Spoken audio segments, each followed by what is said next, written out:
নমস্কার বন্ধুরা, ব্যানার্জি ফ্যামিলির আরও একটি ব্লগে তোমাদের সকলকে জানাই স্বাগত। আশা করি তোমরা সবাই ভালো আছো, সুস্থ আছো, আর আমিও ভীষণ ভালো আছি। যারা আমার ভিডিওতে প্রথম তাদেরকে বলে রাখি, আমি রিয়া। আমি আমার ভিডিওতে ডেলি লাইফস্টাইল সংক্রান্ত ভিডিও, ঠাকুরের ভিডিও এবং বাস্তু টিপসের উপরে ভিডিও দিয়ে থাকি। তোমরা যদি এরকম ভিডিও দেখতে ভালোবাসো তাহলে আমার চ্যানেলটা সাবস্ক্রাইব করে রাখতে পারো আর পাশের বেল আইকনটি প্রেস করে রাখতে পারো। তো চলো বেশি কথা না বলে ভিডিওটা শুরু করা যাক। এদিকে দেখো, সকালে ঘুম থেকে উঠেই আগে বিছানাটা পরিষ্কার করে নিচ্ছি। বেডটা ক্লিন না করলে না মনে হয় সব কিছু কাজই আর কি দেরি হয়ে যাবে। সবার ফার্স্ট বেডটা ক্লিন করা ভীষণভাবে ইম্পর্টেন্ট। বেডটা ক্লিন করে একটু ঘরটা ঝাড় দিয়ে দিলে না মনে হয় অনেকটা কাজ এগিয়ে গেল। তো আমার একটা খুব ব্যাড হ্যাবিট বলতে পারো, বিছানার চাদর যদি একটু কুঁচকে যায় না তাহলে আমার একদমই ভাল লাগে না। এটা আমার কি বলবো, এটা একটা আমার হ্যাবিট যে বারবার বিছানার চাদরটা একটু টান টান করা। আর এদিকে দেখো, এই যে সোফা কাম বেডটা, এটা রাতে খোলা হয় কারণ মামনি এখানটাতে শোয়। আর আমরা সবাই এক ঘরে শুই কারণ এই ঘরটাতে এসি রয়েছে, যা ভীষণ গরম। এসি ছাড়া ঘুমানো চারটিখানি কথা নয়। আর আমাদের বাঁকুড়ায় হচ্ছে গরম মারাত্মক, তাই জন্য রাতে ঘর বন্ধ থাকলে এত বীভৎস একটা গুমোট লাগে যে এসি না হলে খুব অসুবিধা। আর আমার যেহেতু ছোটো ছেলে রয়েছে তাই জন্য আমি জানলা দরজা খুলেও শুতে পারি না, কারণ বাইরের জলীয় হাওয়াটাও যদি ওর লাগে তাহলে ওর জ্বর চলে আসবে। তাহলে আমাদের অগত্যের গতি এসিতেই সবাই মিলে থাকা। বন্ধুরা, আজকে কাজের পাশাপাশি খুব সুন্দর একটা টপিকের উপর আলোচনা করব। টপিকটি হচ্ছে secret tricks for happy family. Happy ফ্যামিলির জন্য কিছু গুরুত্বপূর্ণ টিপস আজকে আমি বলতে চলেছি এই ভিডিওতে। এই সময় দাঁড়িয়ে আমরা প্রত্যেকেই যার যার নিজস্ব কাজে ব্যস্ত থাকি। সেই সময় আমরা একে অপরকে সময় দেওয়ার অনেকটা সময় আমাদের কিন্তু কমে যায়। আমরা কাজের মধ্যে নিজেদেরকে বেশি করে ইনভলভ রাখি, কিন্তু তার মধ্যেখানেও আমরা একান্নবর্তী পরিবার শব্দটি কিন্তু একদমই ভুললে চলবে না। আমাদের বহু যুগ যুগ ধরে মা ঠাকুমারা একান্নবর্তী পরিবারের সঙ্গে যুক্ত ছিল। এখন কিন্তু কটা বাড়িতে দেখা যায় একান্নবর্তী পরিবার রয়েছে। সবাই কিন্তু যার যার মতো নিজেরা সেপারেট হয়ে থাকে। নানান সুবিধা অসুবিধা কিংবা অনেকে কাজের সূত্রে বাবা মা বা পরিবারের সাথে থাকতে পারে না, কেউ তার নিজস্ব ফ্যামিলি নিয়ে আলাদা হয়ে যাচ্ছে। এইভাবেই আস্তে আস্তে একান্নবর্তী পরিবার শব্দটি কিন্তু আমাদের থেকে মুছে যাচ্ছে। কিন্তু আমরা কিন্তু এই কাজের ফাঁকাফাঁকি খুব সুন্দরভাবে আমরা নিজেদের সংসারটাকেও একান্নবর্তী পরিবারের মতো এক করে রাখতে পারি। আমাদের এই সময় আমরা প্রত্যেকেই মোবাইল ফোনের সাথে এতটাই অ্যাটাচ হয়ে থাকি যে পরিবারের সময় বেশি দেওয়ার থেকে আমরা মোবাইল ফোনের প্রতি সময়টা বেশি দিই। তো আমার মনে হয় এই মোবাইল ফোনটাকে সারা দিনের মধ্যে অন্তত 4-5 ঘন্টা যদি একটু সাইড করে রেখে নিজের ফ্যামিলিটাকে সময় দেওয়া যায় তাহলে কিন্তু বন্ডিংটা আরও অনেক স্ট্রং হয়। আমাদের মধ্যে এখন আর কেউ ঘরে বসে থাকে না, সবাই যার যা নিজস্ব কাজের সাথে যুক্ত। তো যারা ওয়ার্কিং ওম্যানরা রয়েছে তারাও যেমন একটা কাজের জন্য একটা পারফেক্ট টাইমে ঘর থেকে বেরিয়ে যায়, ঠিক সেরকমই হাজব্যান্ডরাও বেরিয়ে যাচ্ছে। তাহলে আমাদের মধ্যে সময়ের ডিস্টেন্সটা অনেকটা হয়ে যাচ্ছে, কিন্তু আমরা দিন শেষে সবাই একসাথেই বাড়িতে ফিরে আসি। তখন কিন্তু আমরা মোবাইল ফোনটাকে দূরে রেখে আমাদের ফ্যামিলিটাকে বেশি প্রায়োরিটি দেওয়া উচিত। কিছু না, একটু সবাই মিলে বসে গল্প করা, একটু ফ্যামিলি টাইম স্পেন্ড করা, একটু সবাই মিলে রাতের ডিনারটা একসাথে করা, এটাই তো যথেষ্ট একটা জীবনে, একটা লাইফের জন্য। একান্নবর্তী পরিবার আগেকার দিনে এত কেন বেশি ছিল জানেন? একে অপরের সাথে ওতপ্রোতভাবে জড়িত ছিল। এখন কিন্তু সেই জিনিসটা না, একদমই দেখা যায় না। ওর প্রবলেম নিয়ে থাক, আমি কেন তার মধ্যে মাথা ঘামানো, যদি কিছু ভাবে, যদি কিছু মনে করে, এই ধরনের ভাবনা চিন্তাগুলো আমাদের মাথার মধ্যে বেশি কাজ করে। কিন্তু আগেকার দিনে মানুষের মনে কিন্তু এই ধরনের ভাবনা চিন্তাগুলো কাজ করতো না। তারা কিন্তু সমস্ত ভাবনার ঊর্ধ্বে গিয়ে তারা কারোর বিপদ হলে বা কারোর কোনো প্রবলেম হলে আগে ছুটে যেত। আর এদিকে দেখুন, টুকটুক করে আমার অনেক কাজই এগিয়ে গেল। তো আমি এদিকে চাটা করে নিচ্ছিলাম, চাটা করে নিয়ে এবার একটু চাটা খেয়ে নেবো। আর এদিকে আমার ছেলের কাণ্ড দেখুন, সকাল সকাল মায়ের কাছে বায়না ছোলা খাওয়ার জন্য।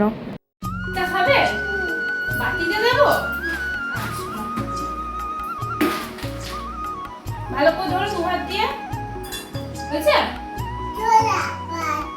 দিয়েছি তো একটা। হ্যাঁ বিস্কুট, আরো একটা বিস্কুট।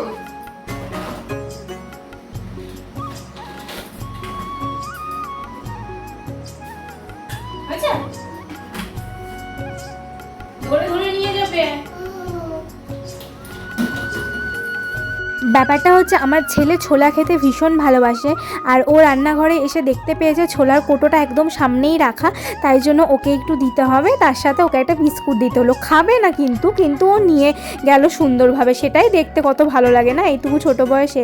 আর এদিকে দেখো আমি ছাদে চলে এসেছিলাম, কতগুলো গাছ মানে এত গরমে রোদে না মরে গেছিলো, তাই জন্য দু একটা গাছ এরকম নয়নতারা গাছ কেটে এরকমভাবে মাটিতে একটুখানি বসিয়ে নিলে না গাছগুলো খুব সহজেই লেগে যায়। তো সেটাই আমি আর কি একটু লাগিয়ে নিচ্ছিলাম। এই গাছগুলো এরকমভাবে ডাল কেটে পুঁতে দিলে কিন্তু গাছগুলো সুন্দরভাবে আবার লেগে যাবে মাটির সাথে। তো যেটা বলছিলাম, চলুন, এই একান্নবর্তী পরিবারে আগেকার দিনের নিয়ম ছিল বাড়ির একজনই হেড ছিলেন, কি জেঠু কি বাবা এরকম, মানে তার কথাটাই একদম স্ট্রিক্টলি সবাই পালন করত, কিন্তু যেটা এখনকার দিনে একদমই হয় না। ভালোবাসা আর পরিবার এই দুটো জীবনের সবচেয়ে গুরুত্বপূর্ণ দুটি বিষয়। সারাদিন খাটাখাটনির পর বাড়িতে ফিরে পরিবারের সাথে সময় কাটানোর শান্তি সবথেকে আসল। পরিবারে একে অপরের বিপদে থাকবে, পাশে দাঁড়াবে, এটাই হচ্ছে সবথেকে বড় কথা। একে অপরের বিপদে সাহায্যের হাত বাড়িয়ে দেবে, এটাই তো হচ্ছে পরিবার। বাড়ির প্রত্যেকটা মানুষের আলাদা আলাদা চিন্তা ভাবনা, আপনার চিন্তার সাথে কারোর চিন্তা কিন্তু কখনোই মিলবে না।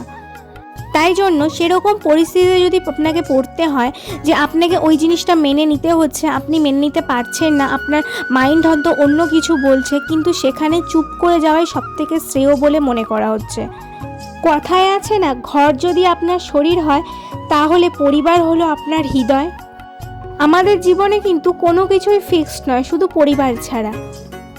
আপনি যদি কোনো সুখী পরিবার পেতে চান তাহলে আপনাকে সবার আগে এটাই মাথায় রাখতে হবে, একটা সুখী পরিবারে প্রত্যেকটা মানুষের উপরে ডিপেন্ডেন্ট। কাজের ব্যস্ততায় যেন পরিবারের মধ্যে কোনো ভাগ না বসে, সময়ের জন্য কোনো ভাগ না হয়, বরং আপনি সবসময় বুঝিয়ে দিন পরিবার আর কাজের মধ্যে একটা ফারাক রয়েছে। পরিবার পরিবারের জায়গায়, কাজ কাজের জায়গায়। আপনি যদি কখনো দুটোকে এক করে ফেলেন তাহলে কিন্তু আপনি সুখী পরিবারের ভারসাম্যটা বজায় রাখতে পারবেন না। পরিবার মানে কি? পরিবার মানে শুধু জন্মসূত্রে পাওয়া কিছু পরিচয় নয়। পরিবার মানে হলো যারা আপনাকে নির্দ্বিধায় মেনে নেবে। আপনি যেরকমই হোক না কেন, যত ভুলই করুক না কেন, আপনাকে কিন্তু তার কোনো বিকল্প বা কোনো শাস্তি হবে না। আপনি যেরকম ঠিক আপনাকে সেরকমভাবেই ভালোবাসবে, সেরকমভাবেই আপনার সুখে দুঃখে পাশে থাকবে। তবে আপনাকেও এটা ভুললে চলবে না, আপনার পরিবারের প্রত্যেকটা মানুষের মন, ইমোশান সেটাও কিন্তু আপনাকে মাথায় রাখতে হবে। ঠিক যেরকম আপনার মনটাকে বোঝার জন্য তারা চেষ্টা করছে, সেরকম আপনাকেও কিন্তু চেষ্টা করতে হবে। আমরা অনেক সময় অনেক ক্ষেত্রে বলতে শুনি, পরিবারে যদি ছেলে সন্তান জন্ম দিয়ে থাকে কোনো মা, তাহলে সবসময় বলতে শুনেছি পরিবারের একটা উত্তরাধিকার এলো, পরিবারের বাতি দেওয়ার জন্য কেউ একজন থাকবে। এটা আমরা আগেকার দিনে সবসময় শুনে থাকি। আগেকার দিনে কেন, এখনও এরকম ভাবনা চিন্তা বহু মানুষের মনে রয়েছে। কিন্তু এই রকম ভাবনা চিন্তা যদি আপনাদের মনে থেকে থাকে তাহলে কিন্তু আপনারা কখনোই জীবনে উন্নতি করতে পারবেন না। একটা ছেলে হোক কিংবা মেয়ে, সবাই আপনার পরিবারের উত্তরাধিকারী। এই রকম ভাবনা চিন্তা যদি মনে থেকে যায় তাহলে কিন্তু একটা সুখী পরিবার হওয়া কখনোই সম্ভব নয়। পরিবার মানে উত্তরাধিকারীর উপর নির্ভর করা নয়, পরিবার মানে ভালোবাসার উপরে নির্ভর করতে হয়। জীবনে যদি সুখ চান তাহলে পরিবার, বন্ধুবান্ধব, কাজকর্ম এই তিনটি ব্যাপারের মধ্যে ভারসাম্য বজায় রাখার চেষ্টা করুন। এই তিনটে জিনিসকে কিন্তু কখনো এক করে ফেলবেন না। হু কথাতেই মাথা গরম করা, হু কথাতেই মেজাজ হারিয়ে ফেলা, এটা কিন্তু একটা পরিবারের জন্য ভালো নয়। তাই জন্য নিজেকে একটু কন্ট্রোল করুন। পরিবারকে এক রাখার সিক্রেট এবং সবথেকে মূল্যবান চাবিকাঠি হচ্ছে সময়। পরিবারের উপরে আপনি যেটুকু সময় আপনার কাজের ফাঁকে পাবেন সেটুকু আপনি পরিবারের উপরে দিন। আর এদিকে দেখুন, আমি তো স্নান টান করে ঠাকুর ঘরটাও করে নিয়েছি। আর ঠাকুর ঘরটা করে নিয়ে এদিকে ছাদে জামা কাপড়গুলো মেলে নিচ্ছিলাম। রোদ উঠে গেলে না মনে হয় না আর ছাদে আসি, এসে ছাদে কোনো কাজগুলো করি। এই আমি এখন জামা কাপড়গুলো মিলছি, এখন মাঝে ঘড়িতে মোটামুটি ওই 8:30 মতো। তাদেরই দেখো মানে ছাদ ভর্তি রোদ চলে এসছে। না হয় মানে ছাদে আসতে হবে একদম সকালবেলা ভোরবেলা, ছাদে যদি কোনো কাজ থেকে থাকে, আর না হয় একদম রোদ পড়ার পরে ছাদে আসা উচিত। আর এই রোদে ছাদে গাছগুলোর যা অবস্থা, মনে হচ্ছে গাছগুলোকে আমরা জোর করে বাঁচিয়ে রেখেছি। গাছগুলো নিজে থেকে বাঁচছে না। কবে যে আবার বৃষ্টি আসবে, ওরাও অপেক্ষা করছে বৃষ্টির জন্য, আর আমরাও অপেক্ষা করছি বৃষ্টির জন্য। একটা পরিবারে সুখী হতে গেলে একে অপরের প্রতি বিশ্বাস, ভালোবাসা আর শ্রদ্ধাটুকুই যথেষ্ট। তুমি যদি একে অপরের প্রতি বিশ্বাস, ভালোবাসা দিয়ে ডিপেন্ড করো না, তাহলে তোমার সমস্ত সমাধান কিন্তু ওখানেই হয়ে যাবে। তুমি যদি বাইরেও কোনো সময় বিপদে পড়ো, বাইরেও কোনো কিছু আপ অ্যান্ড ডাউন তোমার মধ্যে চলতে থাকে, অনেক ক্ষেত্রে হয় আমাদের কাজের জায়গায় আপ অ্যান্ড ডাউন চলছে, পড়াশোনার ক্ষেত্রে আপ অ্যান্ড ডাউন চলছে, কিন্তু একান্নবর্তী পরিবার বা একত্রে একটি পরিবার থাকলে তোমার মন খারাপ, ডিপ্রেশন কোনো কিছুর ওপরে, এটা কি জিনিস তুমি বুঝতেই পারবে না একান্নবর্তী পরিবার। আর এদিকে হাজব্যান্ডের ডিউটি ছিল বলে তাড়াহুড়ো করে রান্নাটা করে নিয়েছিলাম, সেটা আর আপনাদের সাথে শেয়ার করা হয়নি। তাই জন্য রান্নাঘরটা তখন পরিষ্কার করছি, তখন ভাবলাম এখন তো ফাঁকা আছি, এখন একটু ক্যামেরাটা অন করি, এই আর কি। আগেকার দিনে ঠাকুমাদের কাছে কত গল্প শুনতাম, একটা একান্নবর্তী পরিবারে কত হাসি মজা আনন্দ লুকিয়ে থাকে। একটা হ্যাপি ফ্যামিলি এন্টারটেনমেন্টের ওপরেও কিন্তু অনেকটা ডিপেন্ড করে থাকে। সবাই মিলে বসে একটু গল্প করা, একটু আনন্দ করা, ইয়ার্কি ফাজলামি, একটু বাইরে ঘুরতে যাওয়া, একটু টাইম স্পেন্ড করে আসা, এগুলোও কিন্তু একটা হ্যাপি ফ্যামিলির মধ্যে ভীষণভাবে প্রয়োজন। একটা পরিবারকে এক সুতোতে বেঁধে রাখতে গেলে রেসপেক্টের লেভেলটা আপনাকে হাই রাখতে হবে সব সময়। আপনি কাজের ফাঁকে যদি সময় দিতে একদমই আপনার পরিবারকে না পারেন, তাহলে সারাদিনে অন্তত 2 ঘন্টা একটু চায়ের সাথে আপনার পরিবারের সঙ্গে সময়টা এনজয় করুন। এখন মানুষ ইন্টারনেটের যুগে এতটাই ব্যস্ত যে পরিবারকে সময় দেওয়ার কথাটা মাথায় থাকে না। সব থেকে গুরুত্বপূর্ণ হ্যাপি ফ্যামিলির সিক্রেট হচ্ছে সময়। তুমি একটা পরিবারকে যতটা সময় দেবে, তোমার ফ্যামিলি ততটাই স্ট্রং, ততটাই গুরুত্বপূর্ণ হবে। আমাদের জীবনে তো আপ অ্যান্ড ডাউন অবশ্যই আসবে। অনেক একান্নবর্তী পরিবারে আমরা দেখতে পাই দুর্গাপুজো হয়, অনেক বাড়িতে দুর্গাপুজো, কালী পুজোর রেওয়াজগুলো এখনও অবধি রয়েছে। এই পুজো ফেস্টিভ্যালগুলোও কিন্তু আপনার পরিবারকে একত্রে রাখার মূল মন্ত্র। কেন বলছি, দূর বিদেশ থেকে আত্মীয় স্বজনরাও কিন্তু এই সময় নিজের বাড়িতে চলে আসে। তাহলে সমস্ত কাজ, ভাবনা, চিন্তা দূরে রেখে পরিবারকে প্রায়োরিটিটা দিচ্ছে হচ্ছে সময়। একটা একান্নবর্তী পরিবারের মানেটাই এটা, সবাই একত্রে থেকে সমস্ত কিছু করা। তো বন্ধুরা, ভিডিওটা এখানেই শেষ করছি। যদি ভিডিওটা ভালো লেগে থাকে অবশ্যই একটা কমেন্ট করে দিও। সবাই ভালো থাকবে, সুস্থ থাকবে। দেখা হচ্ছে আবার পরবর্তী একটি ভিডিওতে।